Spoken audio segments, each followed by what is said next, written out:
Over the past week, the armed forces of Ukraine have advanced more than a kilometer in the Melitopol and Berdyansk directions.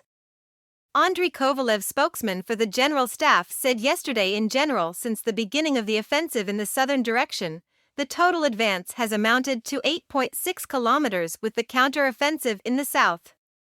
Now on its fifth week, its pace is not picking up, averaging about 1.72 kilometers a week based on official data. And if last week it was a little more than a kilometer, then the speed of offensive operations is slowing down. Russian sources have been writing this morning about a new attempt at a large-scale attack by the Ukrainian armed forces on the Zaporizhia front.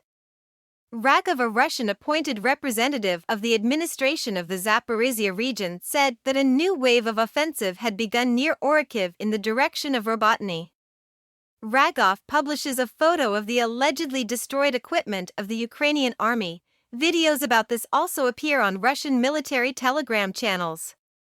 Russian military publics also write about the offensive of the Ukrainian armed forces and fierce battles. According to the Russians, the Ukrainian armed forces in the Berdyansk sector were advancing in the direction of the N08 and Luhivsky highways. The Ukrainian army also attacked the defensive lines of the Russians in the Robotyna sector, where they were able to overcome minefields and advance up to 1 kilometer deep into the line of contact. Ukrainian military telegram channels also wrote at night that the Ukrainian army had a partial success north of Robotyna in the Mariupol sector. According to the Russians, the Ukrainian armed forces are advancing towards the settlement of Pryat Ni from Liva Ni and are also attacking from the north, considering the concentration of forces around Pryat Ni.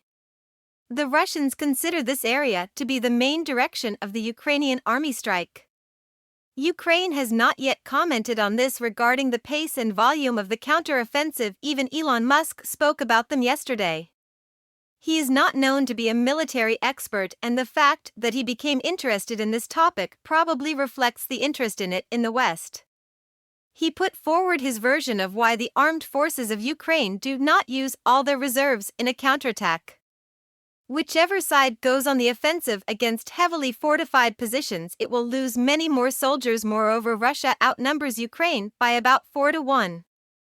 So it would win a war of attrition even if the losses were equal. If the Ukrainian offensive suffers with heavy losses, the Russian counterattack will take much more territory. Therefore, there was no major offensive, Musk tweeted.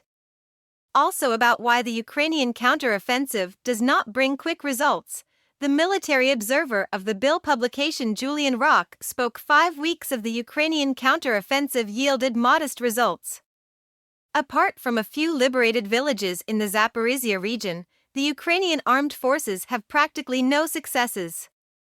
However, Russian offensive attempts in the Donetsk and Lugansk regions also fail. Recently, the Russians used up to 10 tanks and armored personnel carriers to break through the Ukrainian front north of Avdiivka. As a result, the Russian military lost up to 8 pieces of equipment and most of the soldiers who participated in the operation in just a few hours. Ukrainian fighters also fail over and over again in their attempts to free the captured positions. In each case, the attacker suffers 3 times more casualties than the defender. It's the famous 3-to-1 rule of thumb, University of Chicago professor John Mearsheimer said in May 2023. The problem is that now neither side has such a significant numerical superiority in combat forces. Now offensive operations by both the Russian and Ukrainian armies, as shown by numerous drone videos, mainly involve 10 to 100 people and a few armored vehicles since the mobilization in Russia last year. Vladimir Putin has sent virtually no recruits to the troops. According to some estimates, about 300,000 fighters are now concentrated on the Russian side.